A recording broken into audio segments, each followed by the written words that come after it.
అందరికీ నమస్కారం. నేను మీ సింగర్ ప్రవస్తి. సో సునీత గారు రీల్ పెట్టారు, దానికి ఆన్సర్ ఈ రీల్. సో లాస్ట్ వరకు చూడండి. సునీత గారు మీరు చెప్పారు, ఫస్ట్ నేను పాయింట్ వైజ్ వెళ్తాను. సో ఫస్ట్ పాయింట్ ఏంటంటే, మీరు చెప్పారు చిన్నప్పటి నుంచి చూస్తున్నాను, ఒళ్ళో కూర్చోబెట్టుకున్నాను అని చెప్పారు. ఇప్పుడు నేను ఎలా చేయాలి అని కూడా అన్నారు. సో లేదు, నేను ఇప్పుడు నన్ను ఒళ్ళో కూర్చోబెట్టుకోమని నేను అడగలేదు. నాకు ఆ minimum respect as a human, as a singer ఇవ్వమన్నాను.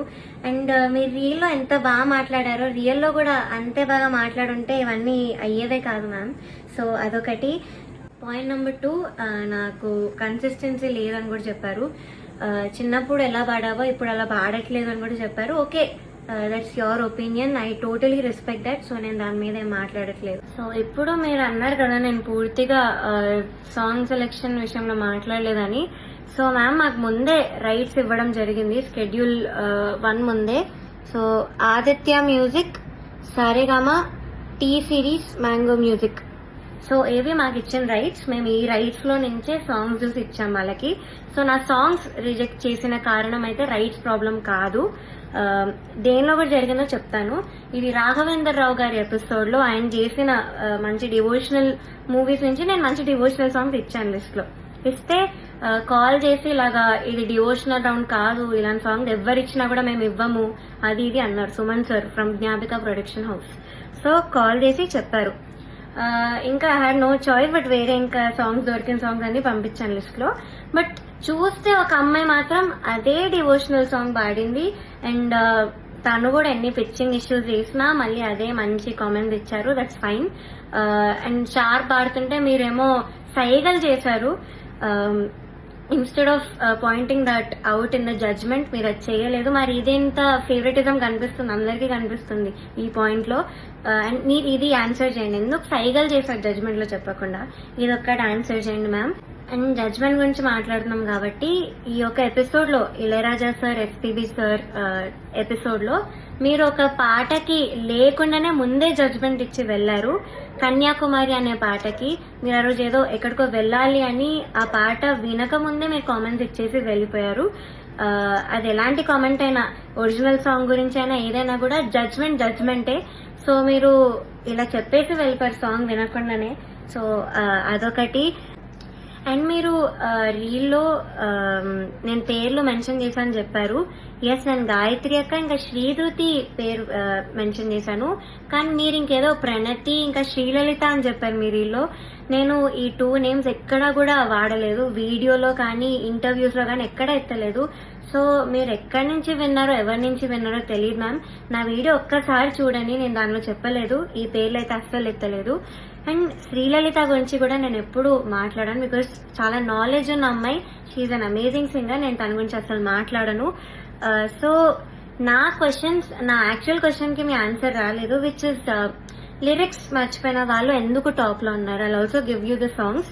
చమ్కీ లాంగీలేసి పల్లవి స్టార్టింగ్ అయితే తను మర్చిపోయింది, అది మీరు కామెంట్స్ లో చెప్పలేదు. అండ్ సీతారామచరితం, దానిలో కూడా లిరిక్స్ మర్చిపోయారు, అది కూడా మీరు కామెంట్స్ లో చెప్పలేదు. And the third thing is, చేతుల మీద రాసుకొని వస్తే అదొక కామెడీ థింగ్ లాగా పోర్ట్రే అయింది, కానీ ఒక కాంపిటీషన్ మీరు అలా చెయ్యలేదు. అట్లీస్ట్ మార్క్స్ లో అయినా మీరు అక్నాలెడ్జ్ చేసి ఇస్తారేమో అనుకున్నాను, కానీ చూస్తే వాళ్ళందరూ కూడా టాప్ లో ఉన్నారు లాస్ట్ లో. ఇక్కడ చాలా డిస్క్రిమినేషన్ కనిపించింది మ్యామ్. వెరీ హర్టింగ్, బికాస్ మేము ఆ పాటలకి అంత లిరిక్స్ ఉన్న పాటలు, ఎస్పెషల్లీ మన భారతంలో నేను పాడాను. అండ్ అదర్ సాంగ్స్ కూడా డైలాగ్స్ కూడా ఉన్నాయి. మన భారతం అనే పాటలో చాలా చాలా లిరిక్స్ ఉండే, కానీ మేము అక్కడ లిరిక్స్ కరెక్ట్ పాడే వాళ్ళు కూడా మర్చిపోకుండా, మేమందరం అంత హార్డ్ వర్క్ చేసుకుని, అందరు సింగర్స్ కి తెలుసు ఎంత కష్టమో లిరిక్స్ గుర్తుపెట్టుకోవడం తక్కువ డ్యూరేషన్ లో. సో మేమంతా హార్డ్ వర్క్ చేసి ఆ స్టేజ్ మీద లైట్స్ కి టెన్షన్ లో మర్చిపోకుండా పాడడానికి అంతా ట్రై చేసి పాడాక కూడా మీరు మర్చిపోయిన వాళ్ళకి, చేతి మీద రాసుకొని వచ్చిన వాళ్ళని అంత అప్రిషియేట్ చేస్తే మాకు డెఫినెట్లీ హర్టింగ్ ఉంటుంది ma'am. It's very very discriminating. So ఇంకొకటి, మీరు మ్యాంగో మ్యూజిక్ వాటి గురించి మాట్లాడారు కదా మ్యామ్. ఫస్ట్ థింగ్ వచ్చేసి, నాకు మా గురువు గారు నిహాల్ కొండూరి గారు, ఆయన కంపోజిషన్ లో, అది మీరు పాడిన ఆయన కంపోజిషనే. సో అయినా ఇలాగా ఎవరెవరు అవైలబుల్ ఉన్నారు కోరస్ పాడడానికి అంటే ఐఎమ్ ఇంట్రెస్టెడ్ సార్ అని నేను చెప్పాను. సో నాకు ఆపర్చునిటీ అలా వచ్చింది. సో ఇంకొకటి ఏంటంటే మీరు అన్నారు నిన్ను మీ మదర్ని సేఫ్గా పంపిమని నేనే చెప్పాను అని. మ్యామ్ ఫస్ట్ థింగ్ మా మదర్ రాలేదు ఆ రోజు, మా మదర్ని అలో కూడా చేయలేదు, నేను ఒక్కదాన్ని వచ్చాను. నాతో పాటు మీ అసిస్టెంట్ అక్క వచ్చారు, బికాజ్ అక్క ఇక్కడే ఉంటారంట ఇంటి పక్కన, అందుకే వచ్చారు. So my mother was not there ఆ రోజు, వేరే వాళ్ళ ఒక మదర్ వచ్చారు. సో నన్ను పికప్ చేసుకున్నప్పుడే మా మదర్ కిందకు వచ్చి అక్కతో అయితే చెప్పారు, నైట్ ప్లీజ్ డ్రాప్ చేసి వెళ్ళండి, ఇది మాత్రం నేను రిక్వెస్ట్ చేస్తున్నాను మిమ్మల్ని అని అడిగితే ఓకే అన్నారు అక్క. సో అలా మా మదర్ ముందే అడిగారు డ్రాప్ చేయమని. ఆ రోజు చాలా లేట్ అయింది, స్టార్ట్ అవ్వడమే చాలా లేట్ అయింది, నాకు చాలా ఫీవర్ ఉండే చాలా ఆ రోజు. సో వెళ్ళేటప్పుడు అక్క మాత్రం నన్ను డ్రాప్ చేసి వెళ్ళారు అని చెప్పారు కూడా, మా ఇల్లు మీ ఇంటి పక్కనే, సో అందుకే నాకు కుదిరిందని కూడా చెప్పారు. సో నాకు ఆపర్చునిటీ అయితే అలా వచ్చింది మ్యామ్, త్రూ మై గురువు గారు నిహాల్ కొండూరి సార్. ఇది కూడా అన్నారు, నువ్వు ఇదెందుకు చెప్పలేదు, నాకే నేను నీతో వచ్చి మాట్లాడాను క్లాసికల్ రౌండ్లో అని చెప్పారు. సో ఓకే నేను ఇది మాట్లాడాలి, దీని గురించి చెప్పాలి. సో ఏమైందంటే నేను పాడలేను పల్లవైన అనే పాట పాడాను క్లాసికల్ రౌండ్లో. యాజ్ మ్యామ్ చెప్పినట్టు క్లిక్ ఒకటి వెళ్ళింది, మృదంగం ఒకటి వెళ్ళింది. So I had to follow click follow అయి నేను పాడాను, ఐ డెంట్ మిస్ ఎనీ స్వరం.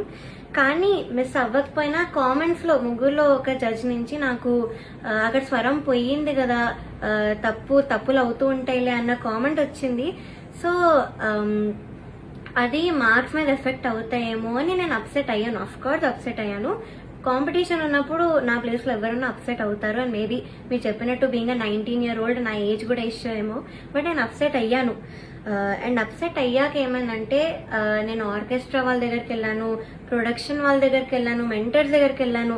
సార్ ప్లీజ్ మీరు ఈ జడ్జెస్కి పాస్ చేయండి, నా తప్పు లేదు అక్కడ, కానీ కామెంట్స్ అలా వచ్చేసా నాకు కొంచెం భయం వేస్తుంది మార్క్స్లో పడుతుందేమో అని. సో ఇది నేను అన్నిసార్లు వెనకాల పెడితే వాళ్ళు వచ్చి మీకు చెప్పారు, అది మీరు విన్నారు, నేను చూసా వాళ్ళు చెప్పేటప్పుడు మీరు విన్నారు, దెన్ మీరు రియలైజ్ అయ్యి వచ్చి నాతో మాట్లాడారు, అది నేను చూసాను మ్యామ్. సో అంతేగాని మీరు వచ్చి మీరు రియలైజ్ అయ్యి నేను అప్సెట్ కనిపిస్తున్నాను అయితే మీరు మాట్లాడలేదు. అప్పుడు కూడా మీరు ఎలా మాట్లాడారంటే ఊరికే అప్సెట్ అయిపోతున్నారన్న వేలో మీరు మాట్లాడారు, ఐ స్టిల్ రిమెంబర్. అండ్ మీరు ఇంకో మాట అన్నారు మ్యామ్, అన్నిటికంటే హర్ట్ఫుల్ ఉన్న మాట అది నాకు, రోడ్ మీదకి వచ్చి ఇంటర్వ్యూలు ఇస్తున్నాం అని మీరు అన్నారు. ఒక 19 year old పట్టుకొని అనే మాట అయితే అది కాదు మ్యామ్. అండ్ నేను రోడ్ మీద ఇవ్వలేదు మ్యామ్, నేనేం ధర్నాలు చేస్తూ అలా చేయలేదు. ఫస్ట్ ఆఫ్ ఆల్ మా ఇంటి నుంచే జూమ్ ఇంటర్వ్యూస్ అటెండ్ అయ్యాను, అండ్ ఆఫీసెస్కి వెళ్ళే నేను ఇంటర్వ్యూ ఇచ్చాను. సో రోడ్ మీద అయితే నేను I didn't create any nuisance. So మీరు ఆ మాట అనడం మాత్రం is very very wrong ma'am, I didn't expect that from you. And ma'am మీరు ఇంకొకటి అన్నారు, నేను ఏదో రెవల్యూషనరీగా ఏదో చేశాను, ఏదో మాట్లాడానని. సో అది కీరవాణి గారు ఇలా వెడ్డింగ్ షోస్ లో పాడే సింగర్స్ గురించి ఇలా అన్నారు కదా. సో నేను యాక్చువల్ స్టేట్మెంట్ ఏమన్నారో అది నేను చెప్తాను. వెడ్డింగ్స్ లో పాడేవాళ్ళు నా దృష్టిలో సింగర్స్ కాదు అని అయితే సార్ అన్నారు. సో అది మీరు సార్ ఒపీనియన్ అని కూడా అన్నారు రీల్లో. సో అది నాకైతే ఒక ఇన్సల్ట్ లా అనిపించింది మ్యామ్, బికాస్ ఫర్ ఎగ్జాంపుల్ అంటే ఒపీనియన్ కి ఇన్సల్ట్ కి చాలా డిఫరెన్స్ ఉంది. సో నేను దానికి ఎగ్జాంపుల్ కూడా ఇస్తాను. ఇప్పుడు నువ్వు చేసే పని నాకు నచ్చదు అంటే అది ఒపీనియన్, నువ్వు చేసే పని అసలు అది నువ్వు మనిషివే కాదు, నువ్వు పని చేస్తే నువ్వు మంచోడివే కాదు అని అంటే దట్స్ అన్ ఇన్సల్ట్. సో నాకు ఇది ఇన్సల్ట్ లా అనిపించింది and it's my opinion ma'am. Also మీరు ఒక వర్డ్ అన్నారు, ఓటమిని తీసుకోలేకపోతుంది అని. సో మ్యామ్ నేను ముందు చాలా రియాలిటీ షోస్ లో కూడా ఎలిమినేట్ అయ్యి వచ్చాను, అండ్ నేను ఎప్పుడు కూడా ఇలా వీడియో చేసి నాకు అన్యాయం జరుగుతుందని నేను ఎప్పుడూ పెట్టలేదు. ఒక్కసారి మీరు చూడండి, అండ్ నా ఏజ్ చూసుకొని మీరు అజ్యూమ్ చేసుకోకండి ma'am. Though are 19 years old, I have enough experience. నాకు 15 years ఉంది మ్యామ్ ఎక్స్పీరియన్స్ రియాలిటీ షోస్ వాటిలో, and I know how to take a failure. And నేను వీక్ పర్సన్ అయితే కాదు. చిన్న ఏజ్ నుంచే నేను చాలా హార్డ్ వర్క్ చేసి నా ఫ్యామిలీ రెస్పాన్సిబిలిటీ అంతా కూడా నేను తీసుకున్నాను. సో నాకు తెలుసు మెంటల్ ప్రెషర్ ఎలా హ్యాండిల్ చేయాలో, అన్నిటినీ ఎలా హ్యాండిల్ చేయాలో నాకు తెలుసు మ్యామ్. సో నేను చాలా స్ట్రాంగ్ గానే నిల్చున్నాను ఇప్పుడు.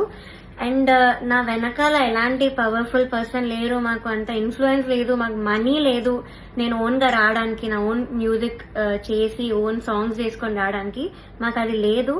సో నేను అన్ని నా సోషల్ లైఫ్ కానీ నా స్టడీస్ అన్నిటినీ పక్కన పెట్టి మ్యూజిక్ ఇస్ మై ఎవ్రీథింగ్ అనుకుంటూ బతుకుతున్నాను. సో అలాంటి దానిలో ఇంజస్టిస్ జరిగినప్పుడు ఎవరికైనా ఉంటుంది మ్యామ్, ఇలా అప్సెట్ అవడం అనేది పక్కా ఉంటుంది. సో నేను మళ్ళీ once again I'm saying ma'am, you are a legendary singer. I was always a fan, I'm still a fan. మీరంటే నాకు చాలా చాలా అభిమానం as a singer. So judgement ఒక్కటి నేను ప్రూఫ్స్ తో మీకు పెట్టాను. So please answer my questions. Once again no personal hate, I'm still a fan of you. So ఇదొక్కటి నేను చెప్పాలనుకున్నాను ma'am. Thank you so much.